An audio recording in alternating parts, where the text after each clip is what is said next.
बूढ़े बाप का अंतिम संस्कार। नमस्कार दोस्तों, सानिया वॉइस स्टोरी चैनल में आप सभी का स्वागत है। हमारी आज की कहानी है बूढ़े बाप का अंतिम संस्कार। हे भगवान, न जाने कौन से जन्म के कर्मों की सजा मिली होगी ईश्वर चंद्र जी को। इतने भले मानस तो मैंने अपनी जिंदगी में कभी देखे ही न थे। भगवान इनकी आत्मा को शांति दे। रो मत सरला, देखना यह पुण्यशाली आत्मा बहुत अच्छी जगह जन्म लेगी और तूने तो इनकी सेवा में कोई कसर नहीं छोड़ी थी। पूरे 10 महीने तक उनका साया बनकर इनके साथ चले। यह दिन तो आना ही था।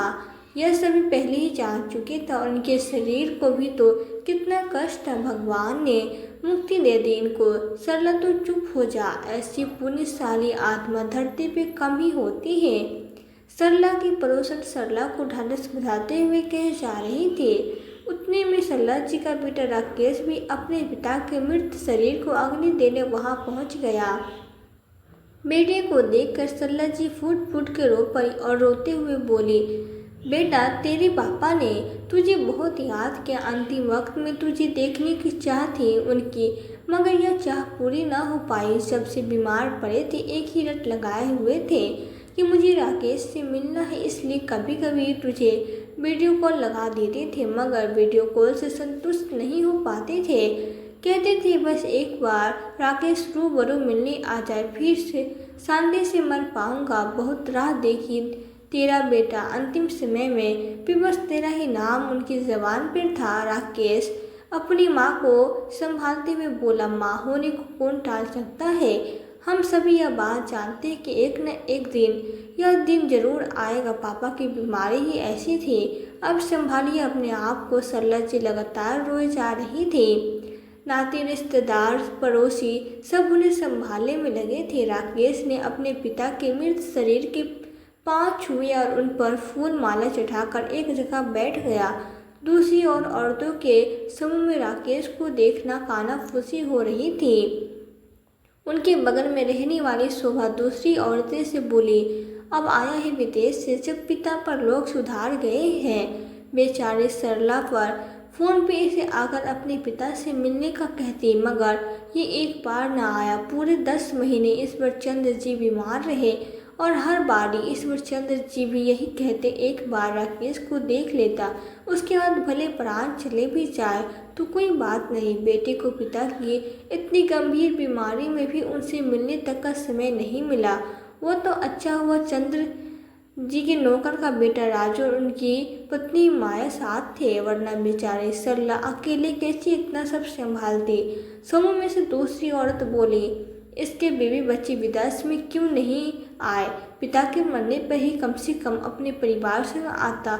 और देखो तो जरा, आंख में एक आंसू नहीं है इसके। ऐसा लग रहा है जैसे बस क्रियाकर्म का भार उतारने चला आया हो। सो भी बोली, अरे बच्चे विदेश में जाकर ऐसे ही हो जाते हैं, फिर उन्हें थोड़ी अपने माता पिता के प्रति लगाव होता है, बस अपनी बीवी के होकर रह जाते हैं। ऐसे समय में भी बीवी साथ नहीं आई। इसकी पत्नी तो बस विदेश ही रहना चाहती थी। शादी के बाद भी कभी यहाँ सरला जी के साथ न रही। किस्मत वाली है इनकी बहू जो इनके अच्छे सास ससुर मिले कि खुशी खुशी बेटे के साथ विदेश भेज दिया। एक बार भी यहाँ रहने की जिद नहीं की, मगर आज ससुर जी के मरने पर भी भारत नहीं आए। यह बात तो गले ही नहीं उतर रही है। जब इस समय भी वो भारत नहीं आए तो बेचारे चंद्र जी को बीमारी से मिलने क्या खाक आते यह लोग। बेटा भी बस फॉर्मेलिटी पूरे करने आया है। उसको देखकर ऐसा लग रहा है। पंडित जी राकेश से कहा, तुम अग्नि संस्कार की तैयारी कर लो। राकेश ने पंडित जी के कहे अनुसार क्रियाक्रम का सारा विधि विधान खत्म किया और ईश्वर चंद्र जी की चिता को शमशान जाकर अग्नि संस्कार दे दिया। शमशान से आकर सभी लोग नहा धोकर वहां आकर बैठ गए, जहां पंडित जी अभी आगे की विधि विधान कर बता रहे थे। सरला जी के घर में रहने वाले राजू और उसकी पत्नी माया ने सभी के लिए चाय बनाई। राजू के पिता बंसीलाल जी ईश्वर चंद्र जी के यहाँ काम किया करते थे। लगभग 20 साल पहले बंसीलाल जी की एक हादसे में मृत्यु हो गई थी। तब से उनके अनाथ बेटे राजू को ईश्वर चंद्र जी और सरला जी ने ही पाल पोस कर उनकी शादी भी करवाई थी। सरला जी का खुद का बेटा राकेश तो वैसे भी नौकरी के सिलसिले में विदेश में जा बसा था, मगर यहाँ राजू के रहते कभी ईश्वर चंद्र जी और सरला जी को कोई मुश्किल नहीं आई थी। राजू और उसकी पत्नी ने इन 10 महीनों ईश्वर चंद्र जी और सरला जी दोनों का खूब ध्यान रखा था। ईश्वर चंद्र जी को 10 महीने पहले कैंसर हो गया था। तब से ही वे बीमार रहने लगे थे। सभी आस पड़ोस के लोग भी यही कहते, जिस इंसान ने कभी किसी का बुरा नहीं चाहा, भगवान ने उसे न जाने कौन से जन्मों के पापों की सजा दी होगी। ईश्वर चंद्र जी जैसे दयालु और सबकी मदद करने वाले इंसान आजकल कहाँ देखने मिलते हैं। सरला जी ने हिम्मत न हारते हुए ईश्वर चंद्र जी की खूब सेवा की थी और इसमें उनका साथ दिया राजू और माया ने। राजू और माया घर में हंसी खुशी का माहौल भी बनाए रखते, जिससे इनकी बड़ी बीमारी से भी उभरने में ईश्वर चंद्र जी को मदद मिल पाए। राजू को वैसे भी बहुत हंसी मजाक करने वाला इंसान है। वो ईश्वर चंद्र जी को हंसाने का हर प्रयास करता ताकि वे अपनी गंभीर बीमारी को कुछ पल के लिए भूल पाए। सरला जी जब अकेले में खूब रोती तब माया उन्हें सहारा देती और हमेशा उन दाहिना हाथ बढ़ाकर उनका हर काम में सहयोग करती। सरला जी माया से कहा भी थी, अगर तुम और राजू ना होते तो न जाने मैं अकेले कैसे मेरे पति को संभाल पाती।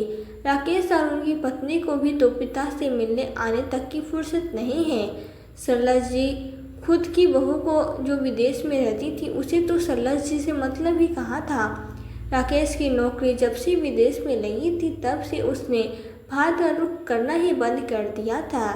सरला जी बेटे की शादी करवाना चाहती थी, इसलिए उसे बार बार भारत आने कहती, मगर हर बार ही राकेश कोई न कोई बहाना बना देता। सरला जी ने राकेश को उसके मामा के लड़के की शादी में शामिल होने भारत बुलाया था और कह दिया था इस बार वे राकेश के लिए भी लड़की पसंद करना चाहती हैं। उनके बड़े अरमान है बेटी की शादी देखने। राकेश इस बार माँ की जिद के आगे हार गया और बस उसी शादी में राकेश और माही ने एक दूसरे को पसंद कर लिया था और ईश्वर चंद्र जी और सरला जी ने धूमधाम से दोनों की शादी करवाई थी। माही एक पढ़ी लिखी आधुनिक विचारों वाली लड़की थी। वो पहले से ही एक ऐसे लड़के से शादी करना चाहती थी जो विदेश में अकेला रहता हो, ताकि उसे यहाँ सास ससुर के साथ न रहना पड़े। वह बस अपने बारे में ही सोचती थी। शादी होने के बाद जब राकेश ने माही से कहा कि एक बार विदेश जाने के बाद जल्दी भारत आने नहीं मिलेगा, इसलिए वो अभी 6 महीने यहाँ माँ पापा के साथ रुकेगा, तब माही ने घर में बहुत हंगामा शुरू कर दिया था। वो बोली, राकेश मैंने तुमसे शादी विदेश में रहने के लिए की थी और उसे यहाँ माँ बाप के साथ ही रहना है, तो शादी की इतनी जल्दी क्यों की? जब विदेश जाने का समय आता तब शादी करता, ताकि शादी होते ही उसे विदेश ले जा सके। राकेश ने उसे समझाने का प्रयास किया था, मगर वो शादी के 15 दिनों बाद ही अपने मायके जाकर बैठ गई थी और उसने राकेश के सामने यह शर्त रख दी थी कि जब विदेश जाने का समय आ जाए तब राकेश उसे लेने आ जाए। वो यहाँ सास ससुर के साथ नहीं रहेगी। वैसे भी उसका कहना था कि उसने शादी लड़के से की है, लड़के के परिवार से नहीं। वो यहाँ रहकर अपना बहू वाला कोई फर्ज नहीं निभाएगी, बस कभी सास ससुर वाले परिवार में नहीं रहेगी। उसकी अपनी ज़िंदगी और वो इसे सिर्फ अपने पति के साथ ही जिएगी। सरला जी ने तब प्यार से राकेश से कहा कि तुम लोगों की नई नई शादी हुई है, ऐसे में बहू मायके जाकर बैठ जाए अच्छा नहीं लगता। राकेश तो बहू को लेकर जल्दी विदेश चला जा और जब भी समय मिले हम लोगों से मिलने आ जाना। बहू भी अभी ना समझ से धीरे धीरे शायद उसे भी अकल आ जाए और वो भी यहाँ हमारे साथ रहने राजी हो जाए। राकेश ने भी माँ की बात मान ली थी और वो माही को लेकर जल्दी विदेश के लिए रवाना हो गया था। उसके 2 साल बाद माही और राकेश कुछ दिनों के लिए भारत आए थे। 3 दिन ससुराल में रहने के बाद माही वापस अपने मायके चली गई और वहीं उसने अपने माँ बाप के साथ 1 महीना बिता दिया। राकेश जब माही को वापस ससुराल लेकर आया तो उसने आते ही विदेश जाने के लिए कपड़ों की पैकिंग करना शुरू कर दिया था। सरला जी ने जब माही को रोकने की कोशिश की तब माही ने एक टुक जवाब दे दिया था, मम्मी जी, मैंने शादी आपके लड़के की काबिलियत देखकर की है, आप लोगों के साथ रहने नहीं की। इसलिए बेहतर होगा कि आप मुझसे बहू वाली अपेक्षा नहीं रखें। और जब सरला जी ने राकेश को माही द्वारा बोले शब्द बताए तब राकेश बोला, माही सही ही तो कह रही है माँ, एक बार इंसान विदेश में रहने का आदी हो जाए फिर उसे भारत कहाँ सुहाता है। आपकी जिद के कारण हमें यहाँ आना पड़ता है, वरना आप तो जानते ही हैं कि मुझे भारत बिल्कुल नहीं पसंद है। माही उसने तो मुझे शादी विदेश में रहने के लिए सपने के कारण ही की थी, उसे तो अब भारत आना बिल्कुल पसंद नहीं है। फिर भी मन मार कर आ गई। सरला जी सोचने लगी, बहू अपनी माँ के घर तो 1 महीना रह कर आई है, उसका घर भी तो भारत में ही है और जो बच्चे यहीं पले बढ़े हो उनका यहाँ से ही मोह कैसे खत्म हो जाता होगा। खैर उनके 2 दिन बाद ही राकेश और माही विदेश के लिए रवाना हो गए थे। दिन महीने साल बीतते गए। बहू का तो वैसे ही कभी फ़ोन नहीं आता था, अब तो बेटे ने भी फ़ोन करना बंद कर दिया था। इस पर चंद्र जी और सरला जी कभी कभार सामने से ही फ़ोन लगा दिया करते थे। उनमें भी माही कितनी बार तो फ़ोन पर बात नहीं करती थी और राकेश के पास बात करने का कभी समय नहीं होता था। यहाँ भी राजू और माया की वजह से इस वर्ष चंद्र जी और सरला जी को कभी कोई परेशानी नहीं आती थी। इस वर्ष चंद्र जी सरला से हमेशा कहा करते, सरला कल के दिन अगर मैं मर भी गया तो क्या पता तुम्हारे बेटे के पास मेरे अंतिम संस्कार के लिए भी समय होगा या नहीं, क्योंकि इतने महीनों से बीमार पड़ा हूँ फिर भी तुम्हारे बेटे को मुझसे मिलने आने का समय नहीं मिल पाया है। एक काम करना सरला, मेरी सीता को आग लगाने तुम्हारा बेटा अगर विदेश से न आया तो हमारे दूसरे बेटे राजू से ही सारे क्रियाकर्म की विधि करवा लेना, क्योंकि जिस तरह से उसे हमसे फ़ोन पर बात करने तक का समय नहीं है, मुझे लगता है उसे तो मेरी सीता को आग लगाने का भी समय नहीं मिलेगा। सरला जी तुरंत कहती, आप ऐसी अशुभ बातें क्यों कह रहे हो जी, देख लेना आपको कुछ नहीं होगा, आप जल्दी ही ठीक हो जाओगे। आज ईश्वर चंद्र जी के न रहने पर सरला जी को बार बार ईश्वर चंद्र जी की सारी बातें याद आ रही थी। सरला जी को अब यही आस थी कि शायद राकेश उन्हें भी हमेशा के लिए विदेश ले जाएगा, क्योंकि अपनी माँ को यहाँ अकेले थोड़ी छोड़ेगा। भले ही राजू और माया है मगर सगा बेटा तो सगा ही होता है ना। अब शायद राकेश और माही मेरे बारे में सोचेंगे, कोई बेटी बहू भला इतने निर्दयी नहीं हो सकते। उतने में पंडित जी से आवाज़ सरला जी की मंडा टूटी। पंडित जी ने राकेश से कहा कि क्रियाकर्म की सारी विधि संपन्न हुई। अब 12 दिन बाद ईश्वर चंद्र जी के नाम पे एक पूजा का आयोजन किया जाएगा, जिसमें तुम्हें बैठकर सारी विधि संपन्न करनी होगी।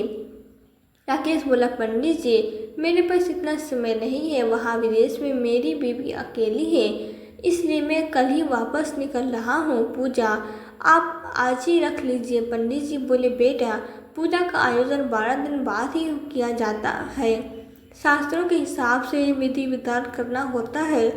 राकेश बोला, फिर एक काम कीजिए, सब विधि विधान आप माँ से ही पूरा करवा लीजिएगा, क्योंकि मेरे पास इन सब चीज़ों के लिए इतना समय नहीं है। तब सरला जी के सब्र का बांध भी टूट चुका था। वे सभी के सामने बोली, बेटा कल क्यों तू आज ही वापस चला जा। जो बेटा अपने पिता के कैंसर में उनसे एक बार मिलने न आया पाया, जो बेटा उनके अंतिम समय भी उनके साथ न रहा, वो बेटा अब उनकी पूजा की विधि में नहीं रहेगा तो क्या फर्क पड़ जाएगा। पंडित जी बोले, यह क्या कह रही हैं आप। पिता के मरण के पश्चात उनके क्रियाकर्म से लेकर पूजा के विधि विधान सभी एक बेटे द्वारा ही संपन्न की जाती है। इसलिए आपके बेटे राकेश को यह सारा विधि विधान करना होगा। सरला जी बोली, पंडित जी, यह सारी विधि विधान हमारा दूसरा बेटा राजू कर लेगा। वैसे भी अब तक हमारे बुढ़ापे का सहारा राजू ही बना हुआ है, तो आगे भी राजू सब संभाल लेगा। और हाँ आकाश, यह भी सुनते जाओ, तुम्हारे पिताजी की सारी जायदाद पर अब राजू का ही हक होगा, इसलिए तुम कभी इस जायदाद में हिस्सा मांगने की चेष्टा मत करना। राकेश बोला, माँ, मैं अपनी बिजी शेड्यूल में से वक्त निकाल कर यहाँ आया था, मगर आप नहीं समझेगी। आप लोग तो बस यह पूजा अनुष्ठान करवाने है, जाने वाला तो चला गया है। अब उनके नाम पे इतना रोना धोना और धन के नाम पे रीति रिवाज करने, यह सब खोखलापन है। सरला जी रोते हुए बोले, हाँ बेटा, तेरे लिए यह सब खोखलापन है, तभी तो तू इन 10 महीनों में एक बार भी अपने पिता से मिलने तक न आ सका। जा, चला जा, जा यहाँ से, कहकर वे जोर जोर से रोने लगे। यह सब सुनकर राकेश अब वहाँ पल भर भी नहीं रुका। उसे देखकर तो यही लग रहा था कि शायद वो आना भी नहीं चाहता था, मगर लाख लोच की शर्म के कारण आ गया था। उसे यहाँ रहते अपने अकेले माँ बाप की एक बार भी चिंता नहीं हुई थी, मगर आज आते ही एक दिन में अपनी अकेली बीवी की चिंता हो रही थी। वह भी उस बीवी की जो पूर्ण रूप से स्वस्थ है और जानबूझकर ससुर जी के मरने पर भी भारत नहीं आई, क्योंकि उसे तो इन लोगों ने से मतलब ही नहीं था। अब वो यह लोग जिए या मरे, उसे क्या फर्क पड़ता है। बहू तो बहू, मगर जब बेटा भी अपने माता पिता के प्रति फर्ज भूल जाए तो ऐसे बेटे से वास्ता रखकर क्या फ़ायदा। सरला जी के इस फैसले पर आप सभी आस पड़ोस की औरतें खुश थी, क्योंकि उन्होंने पल पल इन लोगों को अपने बेटे का इंतजार करते हुए देखा था। दोस्तों, जब औलाद अपने माता पिता के प्रति सारे फर्ज भूल जाए तो माता पिता को भी पूरा अधिकार है कि ऐसे बच्चे को भी अपनी ज़मीन जायदाद से बेदखल कर दे और उनसे कोई वास्ता न रखे। बच्चे बड़े होकर शायद यह भूल जाते हैं कि उनके माता पिता से कितने दुख सहन कर उनको बड़ा किया है, मगर माता पिता फिर भी निस्वार्थ भाव से अपने बच्चों के लिए अपना फर्ज निभाते चले जाते हैं। उनकी बड़ी से बड़ी गलती माफ़ कर देते हैं, मगर अतीत हो जाने पर उनके दिल को भी चोट पहुंचती है और वे फिर ऐसे बेटे बहू से रिश्ता तोड़ देते हैं। दोस्तों, आपको आज की वीडियो कैसी लगी? वीडियो पसंद आई हो तो वीडियो को लाइक करें और ऐसी कहानियाँ सुनने के लिए हमारे चैनल सानिया वॉइस स्टोरी को सब्सक्राइब जरूर करें। मिलते हैं फिर नई वीडियो में नई कहानी के साथ। वीडियो को अंत तक देखने के लिए आप लोगों का बहुत बहुत धन्यवाद।